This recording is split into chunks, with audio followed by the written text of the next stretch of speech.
UKLO 1 year masters. No IELTS required up to 5 years visa. High visa success rate. అనే ఆలోచన వాళ్ళకి కలిగే విధంగా మనం పెరిగితేనే మన సక్సెస్. కానీ సార్ మీరు ఎంత పొడుగు సార్, మీరు నడిస్తే అద్భుతం సార్ అంటే చాలామంది ఉన్నారు. చాలామంది హీరోల దగ్గర చిన్న చిన్న వేషాలు వేసి పొగిడే వాళ్ళు చాలామంది ఉన్నారు. వాళ్ళ జీవితం నా జీవితం ఒకటి పొగడతకి ఉండకూడదని నా నమ్మకం. నేను పొగిడించుకునే స్థాయిలోకి రావాలని నా ఆశ. వస్తా అన్న కాదు అంటే ఇంకా మీరు పొగిడించుకునే స్థాయిలోకి రాలేదు. ఎక్కడ వచ్చానన్నా? ఇదేం అచీవ్మెంట్? ఇది అచీవ్మెంటా? మీతో పాటు అవన్నీ అనవసరం. నా చిరంజీవి గారితో పాటు ఇండస్ట్రీకి వచ్చిన వాళ్ళు, పవన్ కళ్యాణ్ గారితో పాటు హీరోలుగా వచ్చిన వాళ్ళు, రేవంత్ రెడ్డి గారితో పాటు రాజకీయాల్లోకి వచ్చిన వాళ్ళు, చంద్రబాబు నాయుడు సమకాలికులు. చంద్రబాబు నాయుడు గారితో చాలా మంది సమకాలికులు ఉన్నారు, రిటైర్డ్ అయిపోయారు, చనిపోయారు. ఆయన ఫస్ట్ టైం ముఖ్యమంత్రిగా ప్రమాణ స్వీకారం చేసినప్పుడు ఆయన మంత్రివర్గం ఫోటోలు చూడండి ఎంతమంది ఉన్నారు. ఇప్పుడు సెకండ్ టైం చేసినప్పుడు ఎంతమంది ఉన్నారు, థర్డ్ టైం చేసినప్పుడు ఇప్పుడు ఎంతమంది ఉన్నారు. Still today is young man, is fighter. Yeah Pavan Kalyan garu ఆయనతో పాటు హీరోలుగా జనరేషన్ ఆ టైంలో 25 ఏళ్ళు అక్కడమ్మ ఇక్కడ అబ్బాయి. ఇప్పుడు నేనేగా ప్రత్యక్ష సాక్షిని. సుస్వాగతం దగ్గర నుంచి ఆయనతో పాటు ప్రయాణించినాను కదా. ఆయనతో పాటు ఎంతమంది వచ్చారు, ఎంతమంది ఉన్నారు? ఎవరయ్యారు? పవన్ కళ్యాణ్ పడయ్యాడు. చిరంజీవి గారు తమ్ముడు అయ్యాడంటే ఎట్లా? చిరంజీవి గారు తమ్ముడు లేరా? చిరంజీవి గారు చాలామంది లేరా? చిరంజీవి గారు బంధువులు లేరా? ఎందుకు పవన్ కళ్యాణ్ చిరంజీవి గారిని కూడా తలదన్నే స్థాయికి వెళ్ళాడు. నిజంగా మాట్లాడుకోవాలి అంటే నేను మనస్పాటి నాకు పవన్ కళ్యాణ్ కాదు. ఆ స్టేజెస్ లో కూడా చిరంజీవి గారు కూడా ఆశ్చర్యపోయిన సందర్భాలు ఉన్నాయిగా. పవర్ స్టార్ అని అరుస్తుంటే చిరంజీవి గారు గ్యాప్ ఇచ్చి మాట్లాడకుండా నేను కూడా అంటే పవన్ కళ్యాణ్ గారి మీద కూడా నేను నా జీవితంలో ఒక ఈడు అద్భుతం ఆహాహా అని పొగడకూడదు అనే డెసిషన్ తీసుకున్నాను నేను. ఎందుకు పొగడాలన్న మనం పొగిడించుకునే స్థాయికి రావడానికి ప్రయత్నం చేయాలి. అంటే మీరు ఒకరిని ఆ విధంగా చాలా అలంకారప్రాయంగా మీరు పొగిడిన సందర్భం ఒక్కసారి నేను చూశాను. అది పవన్ కళ్యాణ్ గారిని పొగడపోతే నాది బతుకు కదన్న. పొగడపోవటం అంటే ఆయన మీద నా కృతజ్ఞతను ఎల్లబొట్టకపోతే నేను బండ్లా నాగేశ్వరరావు బండ్లా సీతకు పుట్టానన్న జీవిత సత్యం ఎంత నిజమో, మా తల్లిదండ్రుల పేరు ఎంత నిజమో, పవన్ కళ్యాణ్ అనేవాడు కృతజ్ఞతగా ఉండటం అంత నిజం. అది జనం అనుకోవచ్చు, పవన్ కళ్యాణ్ పొగుడుతున్నాడు రా, అది నేను అవసరం లేదు. నా జీవితం నువ్వు ఎప్పుడైనా చెక్ చేసుకో అన్న. నేను ఎవరైనా సింహభాగాన్ని ఉన్నప్పుడు వాడితో గొడవపడుతుంటా. రాష్ట్రాన్ని శాసిస్తున్నారు, కనుసైగితో శాసిస్తున్న టీఆర్ఎస్ ప్రభుత్వం మీద ఎదిరినాడు నేను. అవును, భయం పొగడలేదు ఎప్పుడు. నెవర్ నా ప్రాణం పోవటానికై నేను సిద్ధపడతా. నేను పొగను. నేను కాంగ్రెస్ దాదాపు మీరు 2004 2003 బొత్సన్న 2004 అప్పుడు అంతకుముందు నేను 2000 నుంచి నేను వాళ్ళతో సన్నిహితంగా ఉన్నా. 2000 నుంచి నన్ను చూశారు మీరు. అవును, నేను ఏ రోజైనా పార్టీ మారానా? ఏం లేదు. 2009లో చిరంజీవి గారు పార్టీ పెట్టినప్పుడు కూడా చిరంజీవి గారు అంటే ఇష్టం, నేను పార్టీ మారానా? మారలేదు. ప్రజారాజ్యంలోకి వచ్చాను. డిస్కషన్ కూడా జరిగింది. నేనేమన్నా నేను రానా, నేను కాంగ్రెస్లోనే ఉంటానని చెప్పాను. నాకు ఇష్టం కాంగ్రెస్ అంటే. ఈ రోజు కూడా చెప్తున్నా, పవన్ కళ్యాణ్ అని ఆయన పార్టీ పెట్టి వాస్తవం చెప్తున్నా, పవన్ కళ్యాణ్ గారు నాకు ఇక అంతకంటే అల్టిమేట్ ఎవరు లేడు. ఆయన జనసేన పార్టీ పెట్టినప్పుడు నాకేమాత్రం మనస్సాక్షికి నేను క్వశ్చన్ చేసుకుంటే నేను ఎవరి దగ్గర పనిచేయాలన్నా, ఎవరితో తిరగాలి? నిజం చెప్పు. పవన్ కళ్యాణ్ గారితో కదా, అన్డౌటెడ్ కదా, దాంట్లో డౌట్ ఇంకేమైనా ఉందా? డౌట్ తేడా ఉందా? ఏం లేదు. నేను ఎందుకు వెళ్ళలేదంటే నా మనస్సాక్షిని, నా ఇష్టాన్ని, నా ప్రేమని, కాంగ్రెస్ పార్టీ మీద నా అభిమానం డామినేట్ చేసి ఆయన బాగుండాలి, ఆయన అక్కడ కింగ్ అవ్వాలి, కానీ నేను కాంగ్రెస్ పార్టీలో ఉండాలి. దానికి తెలుసు. దానివల్ల నేను అక్కడ పోతే నన్ను అందల మీద పెట్టేవాడు ఆయన. 100% అందలం మీద పెట్టేవాడు, అందలం మీద పెట్టుకునేవాడు. అవును, రారా అనేవాడు, కూర్చోబెట్టుకునేవాడు. నాకు వేరుగా ఉండేది. నాకు అవన్నీ త్యాగం చేశాను నేను బికాజ్ ఆఫ్ కాంగ్రెస్ పార్టీ. అట్లాగే చంద్రబాబు నాయుడు గారు అరెస్ట్ చేశారు. తెలుగు జాతి మొత్తం ఉలిక్కి పడిపోయింది పాపం. ఆయనతో లబ్ధి పొందారు జనం అందరూ. చంద్రబాబు గారు పాపం ఆయన 14 ఏళ్ళు ముఖ్యమంత్రిగా ఉన్నప్పుడు ఆయన్ని పొగిడారు, అది చేశారు. అసలు ఆయన అద్భుతం అన్నారు, ఇదన్నారు. ఆయన జైల్లో చేస్తే వాళ్ళందరూ నమ్మే భగవంతుడి మీద, వాళ్ళకి జన్మనిచ్చిన తల్లిదండ్రుల సాక్షిగా, వాళ్ళ బిడ్డల సాక్షి చెప్పమను, ఎంతమంది బయటకు వచ్చి ఆయన మద్దతుగా నిలిచారు? ఎవరు లేరు. ఒక్కళ్ళు చెప్పండి.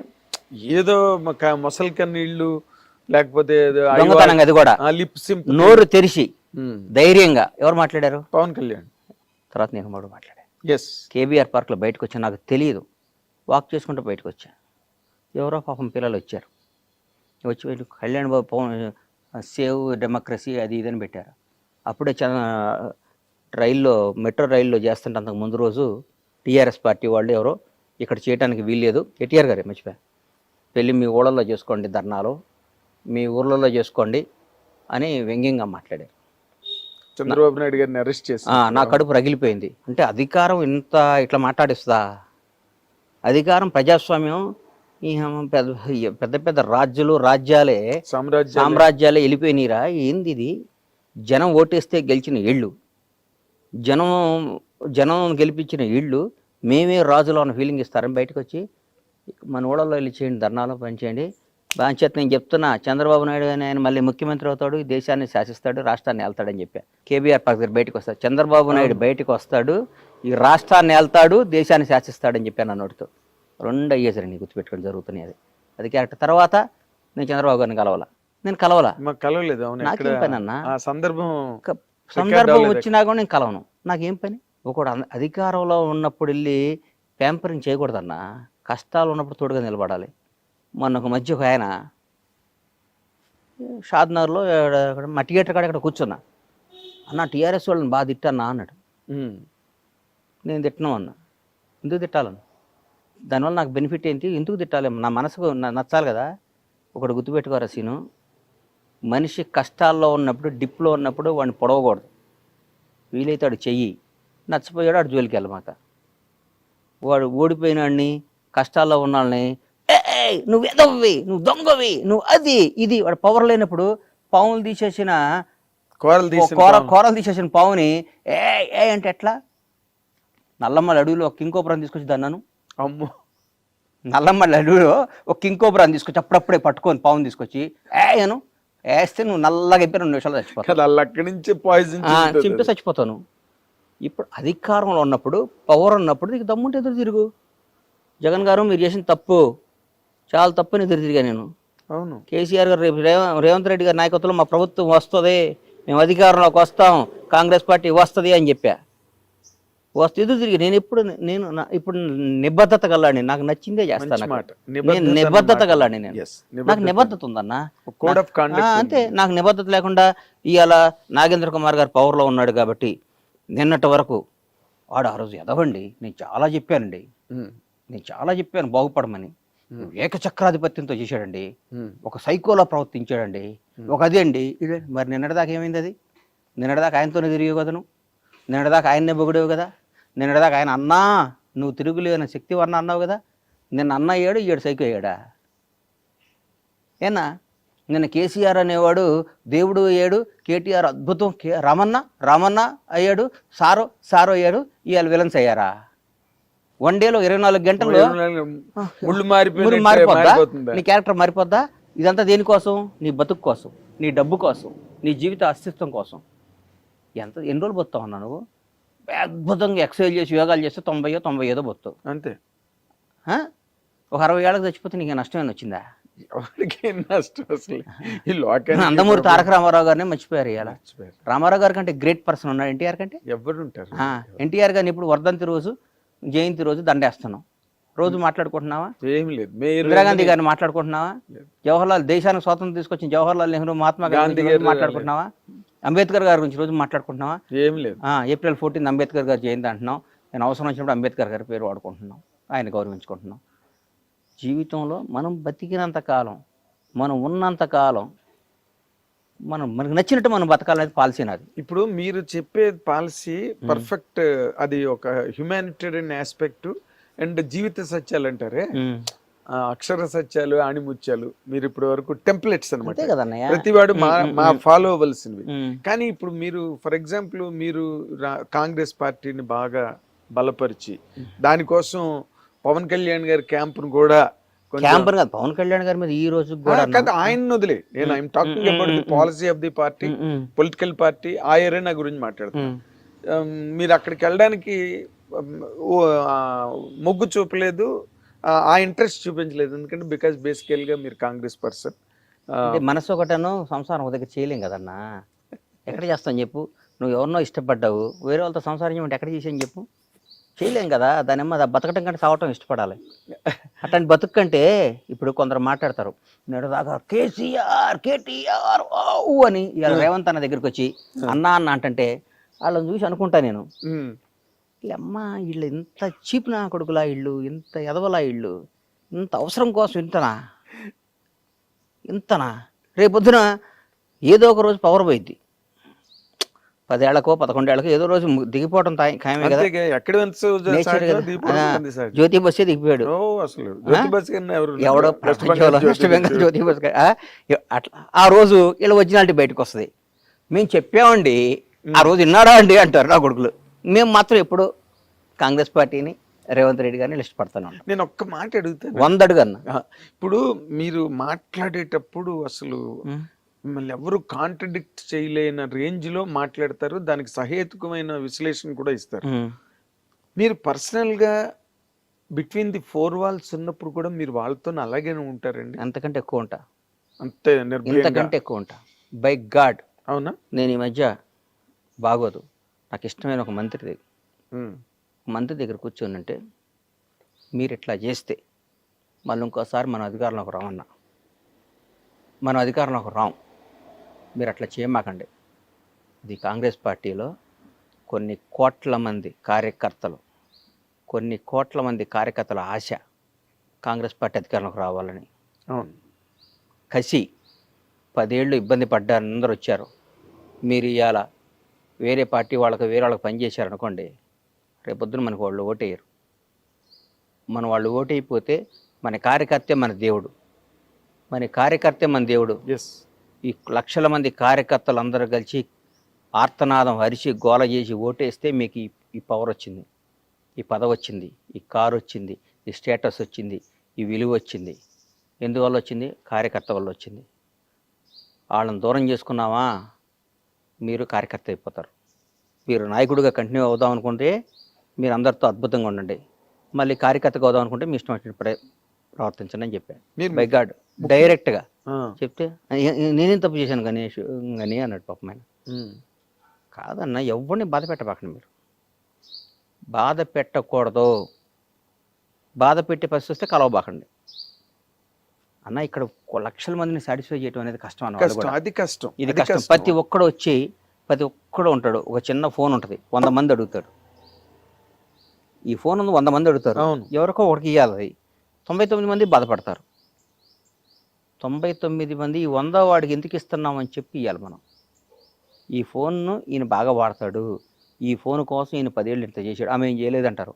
మీకు ఇంకో అవకాశం వచ్చింది, దాన్ని ఇస్తా, మనందరం కలిసి ప్రయాణిద్దాం అని అందరినీ ఇంప్రెస్ చేసి వాళ్ళ సమేతంగా ఈ 100వ ఫోన్ అడిగిస్తే వాళ్ళు ఉత్సాహంగా ఉంటారు. ఈ ఫోన్ని ఈ 100 మంది కాకుండా 101 పక్కాడికి వచ్చి ఇస్తే, నిన్నటి దాకా వేరే వాడి దగ్గర లబ్ధి పొందినాడికి ఈ ఫోన్ ఇస్తే ఈ 100 మంది ఒకటయ్యి నేను రేపు ముడ్డి మీద అంటారు, రేపు తొక్కేయటం కదా ఇది. మరి అంతే కదా, ఈ 100 మందిలో ఒకటికి వాళ్ళు వెనకాతలుండి కష్టపడి బాధలు పడి పెట్టారు కదన్నా, ప్రాణం పెట్టారు. ఎంత అండి. కానీ కాదు, ఇప్పుడు మంత్రితో చెప్పారు, ముఖ్యమంత్రితో కూడా ఇలాగే మాట్లాడతారండి. ఏంటంటే అన్నా ఇదన్నా అంటే సార్, ఇవాళ భారతదేశంలో ఎన్ని 29 రాష్ట్రాల 29గా 29 రాష్ట్రాల్లో one of the best CM Revanth Reddy. ఎట్లా చెప్తున్నారు? ఎందుకు చెప్తున్నా నేనన్నా, ఈ రేవంత్ అన్నకి ఈ రోజు కూడా మిడిల్ క్లాస్ మెంటాలిటీ. నేను ముఖ్యమంత్రిని, అహంభావం లేదు. ఆయన నిజం చెప్పండి అన్న, గత ముఖ్యమంత్రిని కలవాలంటే ఎన్ని రోజులు పట్టేదన్న ఎవరన్నా? అసలు 10 ఏళ్ళు ఎవరు మంత్రులే కలవలేదు కదా అని కథలుగా చెప్పేవారు. రేవంత్ అన్న కేక్ వాకి ఇవ్వాలి కూడా, ఎవరినైనా పేరు పెట్టి పలకరిస్తాడు. రేవంత్ రెడ్డి గారికి ఉన్న బ్యూటీ ఏంటంటే వాళ్ళ ఫ్యామిలీ మిస్సెస్ కానీ వాళ్ళ బ్రదర్స్ బయట అనుకుంటారు దోచుకు తింటున్నారు ఊరికే. ఇప్పుడు అందరిని ద్రాక్ష పండు పొలనా కదన్నా, న్యాయం చరిత్రే చెప్పారు కదన్నా, చరిత్రలోనే ఉంది కదా, అందరిని ద్రాక్ష పండు పొలనా, ఆడు మంచోడు కాదు. నువ్వు మంచిగా చెడు నీకు ఎట్లా తెలుసా? నువ్వు చెప్పు, న్యాయం చెప్పు, న్యాయం చెప్పు. ఏ బేస్ మీద నువ్వు చెప్తావు? ఎట్లా చెప్తావు? నువ్వు నా ఫోటో చూసి చెప్తావా? బండ్లా గణేష్ నీకు పరిచయం లేదు, బండ్లా గణేష్ నీకు తెలియదు, బండ్ల గణేష్ అనేవాడు ఎవడ గురించో ఎక్కడో విన్నావు. నాకు బండ్ల గణేష్ మీద మంచి అభిప్రాయం లేదండి. వాడికో, వాడి తాతకో, వాడి జేజమ్మకో, వాడి అమ్మకో, వాడి అక్కకో, వాడి భార్య పిల్లకో ఒక 10 పైసలు అన్యాయం చేసినట్టు కానీ, 10 పైసలు వాడికి నష్టం చేసినట్టు కానీ, ఒక చిన్న వాడి దగ్గర ఒక మంచినీళ్ళు తాగినట్టు కానీ నిరూపించు, వాడితో మాట్లాడినట్టు కానీ. రేవంత్ రెడ్డి గారు నేను చెప్తున్నా ఉదాహరణ, మన ఊరికి తెలియకుండా పేపర్లో చూసి అభిప్రాయం చెప్పడం ఈజీ అన్న. పెట్టుబడి ఉంది, పెట్టుబడి ఉంది. ఆయన నాగేంద్ర కుమారు ఆడు పెద్ద ఎదవండి అంటారు. నీ గురించి నాకు తెలుసు. What are you? I know last 30 years.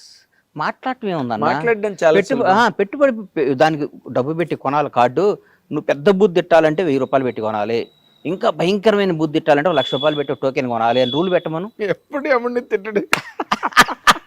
ఒక టోకెన్ పెట్టమనన్నా, నీకు అర్థం కాలేదా? వాడికి అతి భయంకరమైన తల్లిదండ్రులు తిట్టాలంటే 1,00,000 రూపాయలు పెట్టి టోకెన్ కొనాలి, రీఛార్జ్ చేయాలి. ఫోన్ చేస్తే ఆ బూత్ వల్ల ఛార్జ్ దిగిపోద్ది, కరెంట్ మీటర్కి ఛార్జ్ చేసినట్టు చెగిపోద్ది. మనం తిట్టే బూతుల వల్ల మన బ్యాంక్ బ్యాలెన్స్ తగ్గిదని రూల్ పెట్టమని. కట్ అయిపోద్దని బట్టి ఎవడన్నా తిడతాడా సార్? ఎవడన్నా పొగిడితేనే బ్యాంక్ బ్యాలెన్స్ పెరుగుతుంది, ఎవడన్నా తిట్టినా బ్యాంక్ బ్యాలెన్స్ తగ్గిపోద్ది అంటే ప్రతి ఒక్కడు. నాగేంద్ర కుమార్ గారు సాక్షాత్తు శ్రీరామచంద్రుడి వంశంలో పుట్టారండి. ఆయన నడక రాముడి కన్నా సీతాదేవిని డౌట్లో పడి మళ్ళా అరణ్యవాసం పంపించాడు సీతాదేవిని శంకించి. నాగేంద్ర కుమార్ అంతకంటే గొప్పవాడండి అంటారు. బ్యాంక్ బ్యాలెన్స్ పెరగటం కోసం ప్రపంచాన్ని శాసిస్తుంది డబ్బు అన్న. నాగేంద్ర గుర్తుపెట్టుకో, ఇవన్నీ ఊరికే టైం పాస్. నా కొడుకులు అందరూ పెట్టుబడి లేదు కాబట్టి. ఇందాక మాట మాత్రం సూపర్. నువ్వు చిన్న బూత్ తిట్టాలంటే 10,000, పెద్ద బూత్ తిట్టాలంటే 1,00,000 రూపాయలు, అందరినీ కలిపి తిట్టాలంటే 10 లక్షలు ఛార్జ్ అని పెడితే అసలు ఈ బూతులే మర్చిపోతారు. బూతులు మర్చిపోవడం కాదు అసలు, అంతా మనది ఒక అద్భుతమైన దేశం. స్వామి బాగున్నారా, మీరు ఎంత మంచివాళ్ళు అండి అని వెళ్ళి పక్కన చెక్ చేసుకుంటాడు. నేను బ్యాలెన్స్ పెరిగిందా అని అడు ఇన్నర్ వాయిస్ బయటకి ఎందుకు వస్తాడు? నా కొడుకులు వీళ్ళకి ఏందన్న జీవితం ఏం తెలుసు అన్న. ఒకటి విమర్శించడం ఈజీ, చాలా ఈజీ. వాడు ఏందండి, వాడు అచీవర్ అండి. కాదండి, ఇప్పుడు మీరు కాబట్టి అడగడం. ఇప్పుడు చాలా ఈ లౌక్యాలు ఇవన్నీ చాలా అందరిలోని ఉన్నాయి. అందరిలోనే ఉన్నాయి కాదు, ప్రతి ఒక్కళ్ళు ఉందే ఫస్ట్ లౌక్యం. లౌక్యం నా మాటను ఆ లౌక్యం